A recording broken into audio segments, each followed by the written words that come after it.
The No Kings movement also made its way to Northern Virginia, where dozens of protests were held today. Hundreds taking to the streets in Alexandria, Fairfax, Springfield, and other communities across the Commonwealth, rallying against the Trump administration's policies. News 4's Jessica Albert attended one of those demonstrations and spoke with someone you may recognize.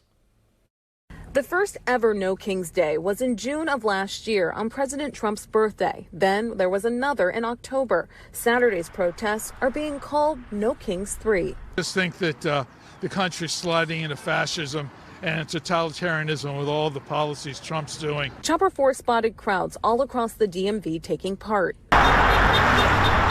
One of the largest demonstrations in Northern Virginia was put on by advocacy group We Have Action Virginia. Protesters held up signs at about 20 bridges across Arlington. Many drivers giving them a honk of support. Michaela Pond is the founder of the group. I just love young, old, all of us are here in this together and braving the cold and doing what we need to do to take that message all the way to the top.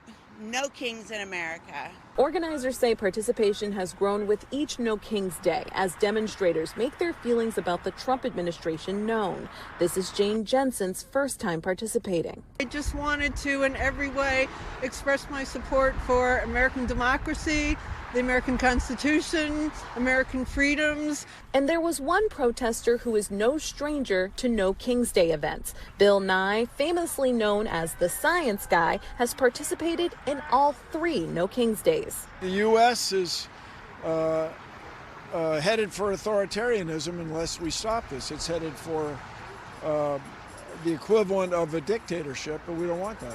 He brought a pocket version of the U.S. Constitution with him and quoted us some of the parts he feels the Trump administration is violating.